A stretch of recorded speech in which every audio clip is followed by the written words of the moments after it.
evening, ladies and gentlemen. Welcome to another session of Business News. On today's show, we'll be joined by Harambee Consulting, which is a group of consultants that really help entrepreneurs in bringing their passion in line with business practices. Welcome, Zama, to the show. Thank you very much, Bali. I'm very interested in what you did with Jolie. So tell me a little bit more about his business.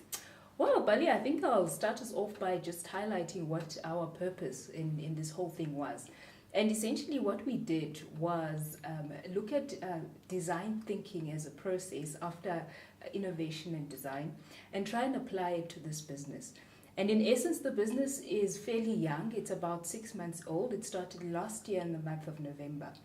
And the man who started the business himself is Jolly Sabua. Mm-hmm. Now, Jolly's a very interesting guy. He has extensive experience in the craft of designing suits. And with a leap of faith, he decided, you know what, it's time, let me start my own business. And that's how we have now Jolly Bespoke. Oh. Okay, so tell me, during your consulting stage, what entrepreneurial problems did you encounter? Well, again, look, we framed our whole assessment with design thinking as a process, first of all.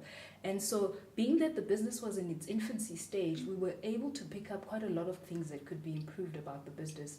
And so, I mean, while there were a variety of things, what stood out for us was, in essence, two things. It was the branding of the business, mm-hmm. as well as the interventions that could be made to the bookkeeping side of the business. And so at high level, that entailed, from a branding perspective, social media that is intended to generate traffic really and get the people excited about the business. And so that would involve Twitter, that is all the way to Facebook, etc., etc. And with that, what we looked at was corporate identity as well. And so that was an overhaul of the look and feel of the business. So that would include your logo, it would include a new look for the actual templates of the business, etc., etc.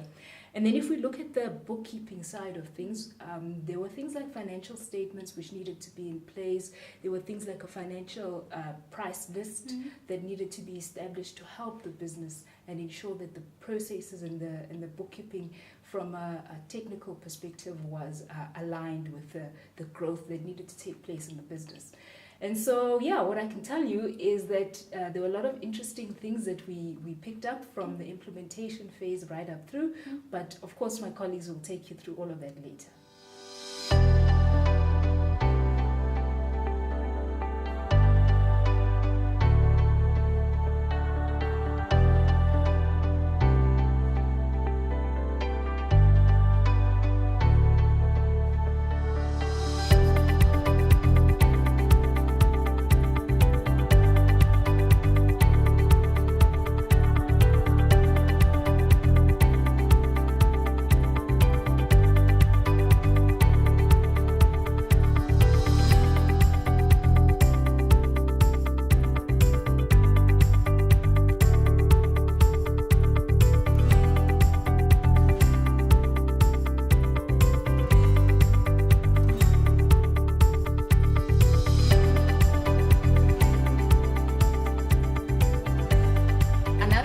From the Harambee Consulting, who was really involved in the branding part of it, Bradley. Welcome, Bradley, to the show. Yeah, thank you very much, Bali. Zama mentioned branding and social media as one of the key issues that Jolie has. Yeah. Can you please elaborate on that? Thank you for the question. I think it was a good statement from Zama to mention. I think it was difficult for our team to match the value proposition mm-hmm. as well as the branding. And I mean, there we were, sitting with Jolie. I mean, the guy had a dream of becoming the next Dolce Gabbana, you know. And I mean, if you look at Jolie and you know Jolie is the guy who pays attention to detail. The guy can stitch a suit, quality suit, and he can deliver the suit in 2 weeks. But now there was this mismatch between the value proposition as well as your brand.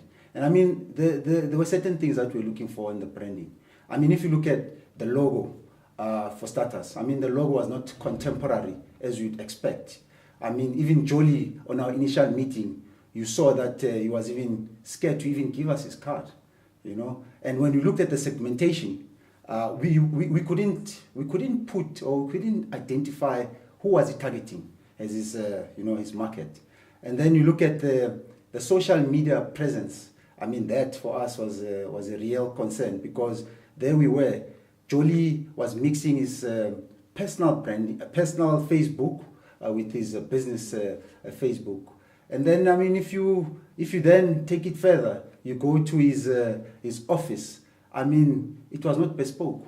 I mean, the carpet, the ambience, the walls, you know. So it was a bit of a difficulty for us. And I mean, lastly, if you look at the catalog, I mean, the catalog was random.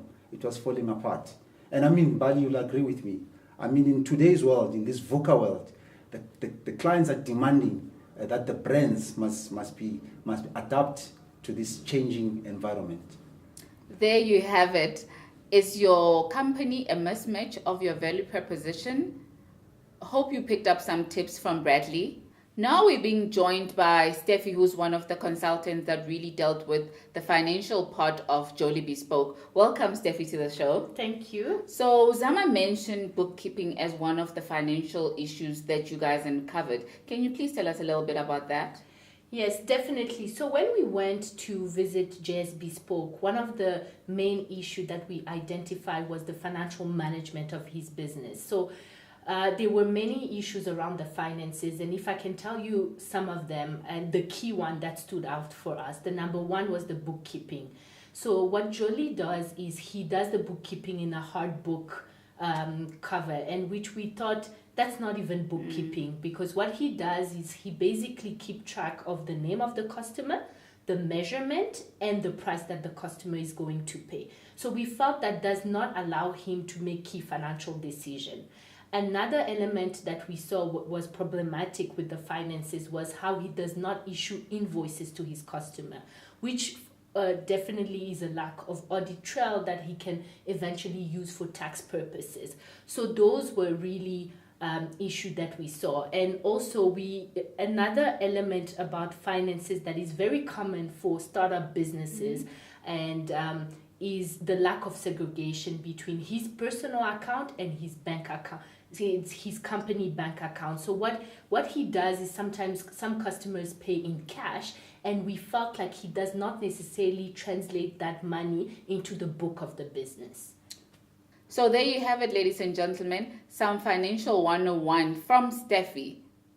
We have here tonight Mangoba, who was involved in the rebranding of Jolie as the Team So Fit. Welcome, Mangoba, to the show. Thanks for having me, Bali. So tell me, what were some of the changes that you guys came up with? Well, when we started, we were overly excited, a bit too excited. We wanted to really revolutionize this business. And then reality actually hit us that we don't have the time or the money to implement half of the stuff we actually wanted. So we had to take a step back, and then we asked ourselves two things. Well, do we want to actually implement something that is going to solve the biggest challenge that the business is facing right now? Or do we want to implement something that's going to have the biggest bang for buck, knowing the time constraints? And that's how we actually got to rebranding and social media, because that actually ticked both boxes for us. It was a big issue for this current business, and two, it's something that we could actually implement in quite a short space of time. What does rebranding social media mean for the business? Well, if you look at the name of the business, JS Bespoke, that word bespoke, it stands for quality and class. And there was a problem in this business that quality and class didn't permeate throughout the whole business. So with our rebranding exercise, we had to make sure that the product, the service, the visual appearance, and as well as the whole experience actually oozed this quality and class. That's the rebranding portion of it. And with the social media, I mean, you have to live in the most remote area of the planet if you cannot see that social media is quite a huge trend right now. That's where a lot of the people are doing business and connecting with each other. So to expand the access and penetrate the market, we had to get them onto social media. We're joined here today by Sfiso, who worked with Steffi on Jolie's financial management. Welcome to the show, Sfiso. Thank you, Bali. So tell me, in your honest opinion, do you think Jolie Bespoke is financially stable? We used the business canvas, and generated a template to ascertain its margins. And from what we analyzed, Jolly Bespoke has good gross margins and it's a sustainable business. We are joined now by the Harambe's Customer Relations Manager, Grace, who actually went and experienced how it feels like to be Jolie's customer. Grace, welcome to the show. Thank you. Please tell me, how would you best describe your experience at Jolie's? Sure, I really enjoyed my first day there. Jolly's got energy for days, personality for days. So I think overall he's like an easygoing guy, which actually made it easy for me to interact with him as a customer. Can you describe to us your onboarding process as a customer? Within 30 minutes we were done. I like that, so we went through the vision in terms of what I want to ascertain for my graduation outfit, and also the material that we're going to put into place, and we took some measurements. So I'd say within 30 minutes we're all aligned in terms of expectations, what he's going to put together for me for my graduation outfit. So from the video that I saw that you guys, the interview that you had with Jolie, I realized that he said that he really prides himself with the turnaround time of 2 weeks. Was that the same experience for you? It was. So it was decoupled into week 1, week 2. So week 1, he already finished the outfit from the time we took the measurements. So I had to come in so that we can do a bit of some nip and tuck then there with the outfit. So small measurements, and then sorted, the dress was fit. And within a week, he called me and he said the outfit is ready. And I came in, good to go. It was looking, up to standard. And then thereafter, he gave me my invoice via WhatsApp, banking details, and I paid, full payment to a degree. Yes. There you go, ladies and gentlemen. If you're ever looking for a suit within 2 weeks, Jolly is your guy. It sounds like you guys tried to give this business a new corporate identity, if I may say. You can actually say that. I mean, if you look at Jolly's dream, he wants to be the next Dolce & Gabbana. And I like this saying that the dream is free and the hustle is sold separately. He has the dream, he's doing the hustle. But in between, there was a critical piece missing. There was no presentation of this dream to the actual client, either through articulation or visualization. So that's where the rebranding portion came in, where we were able to give this business an identity that the customer can actually connect with. That's the external side. But internally, we had to add a corporate flair to that as well. I mean, there was no accounting system, no billing system, so it was quite a bit haphazard. So we needed to put some operational structures in place that will actually be able to help the business grow, and when this growth does happen, it can actually accommodate this growth. Thank you, Mangoba. There you have it, ladies and gentlemen, rebranding in one day. With around 80% of South Africa's entrepreneurs failing, what would you recommend for Jolie to do so that he doesn't fall under those debts? Well, I think we've touched on the first one, which is cash management. So if they can manage their cash, have favorable credit terms, I think if also it can keep an eye on its gross margins. Like I said, we introduced a recommended selling price template to Jolie, which helps him ascertain what is the right price to sell to his customers. So if he does that, I think he can sustain his business. I think his record keeping can also improve. So if he can get the services of a bookkeeper to maintain schedules that we introduce to him, that will automatically generate income statement, cash flow statement, and the balance sheet. A lot of SMEs normally complain that cash is always a problem. Are you seeing this trend here? Jolly Bespoke is a cash business, and so it doesn't really struggle with cash per se. We think that it can do better by having the right bank account that favors it in terms of transactional fees and also allowing it to do more electronic banking. That being said, it has a risk because it keeps a lot of cash on the premises, so we think it should safeguard this by having a safe and bank regularly. Thirdly, we think the payment terms can be better. It buys at a regular supplier, and therefore we think it can negotiate its payment terms where it purchases its materials, and that will help it with its working capital. And also in terms of its selling, it can sell on credit to clients that it trusts, and it's done the necessary vetting. It can generate more revenue by selling on credit to trusted clients. So with everything that's being said by the team, giving recommendations, those great social media strategies that you have, do you think Jolie really has a future as an entrepreneur in South Africa? Well, Bali, look, like you say, the figures are staggering, up to 60% and even more, depending on how you define failure. Looking at the fact that Jolie is in fact in his infancy stage, in fact, he mentioned to us during this whole process that if he does not generate enough traffic and customer base, his business could only survive for 2 weeks. With that said, I really think given the level of detail that Jolie pays in his design and his zeal for designing suits and ensuring that his customer base is happy, I think he has a lot that would work in his favor to ensure that he survives. I do feel also that if he looks at some of the interventions and adapts them as he moves forward, he has a very good chance. So team, 6 weeks ago, Jeff gave us a really, really hard assignment to do, to meet up with a guy that we've never met. And seeing us 6 weeks later and what we've done for this guy, I mean, he's had his launch done. He has a professional Facebook and Instagram going thanks to Grace and Steffi. Can we really share some highlights and lessons that we've learned throughout this journey? Well, Bali, I think what I appreciated is that the theoretical knowledge that we learned in class could be practically applied in a real life business. And for me, one of the models that I appreciated was the business canvas, where the financial accounting and management accounting can be applied in a simple way that can be understood. And I think when we engaged with Jolie, initially when we spoke to him, he didn't seem that interested. But over time, when he started seeing material things being there and being presented to him, he got excited. And to see the joy in his face, for me, it made a difference. Yes. And I think for me as well, the timing of this class, this innovation class, was very key. I think the fact that we had it after also completing corporate strategy allowed me to see everything that we were approaching in Jolie's business through the angle that we've learned with Raj.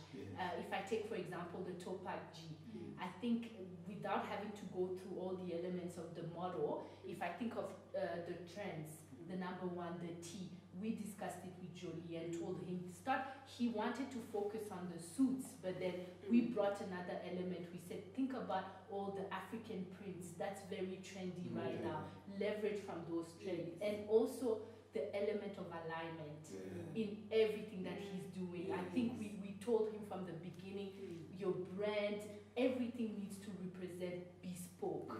You want to be the next Dolce & Gabbana, you need to align to that vision, and everything needs to follow that. So I think I personally feel like we've learned a lot applying what we learned in the classroom. Yeah. I think from my side, I've got two reflections. The first one was the realization that there will never be one model that will suit every business. So models should not be a be-all and end-all. You can use them as a guide and as a reference. You know, different models will work in different circumstances to different companies and in different situations. So you need to be adaptable.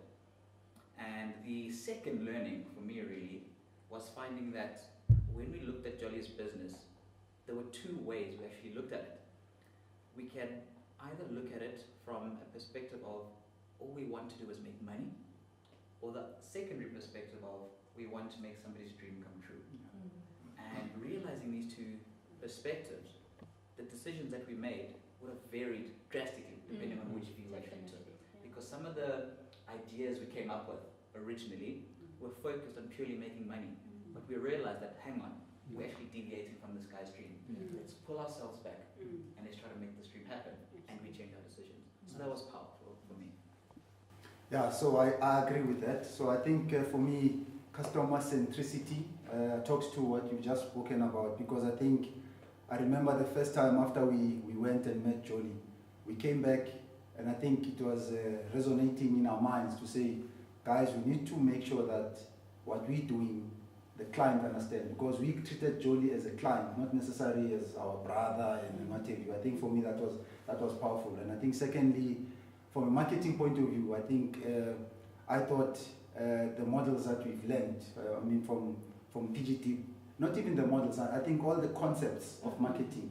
I think then I saw that, you can apply and they work. And I think, all the, you're talking the segmentation, when we're brainstorming. So for me, that was very, it talked to me. And I think when I reflect, that's the one thing that I'll always remember about this journey.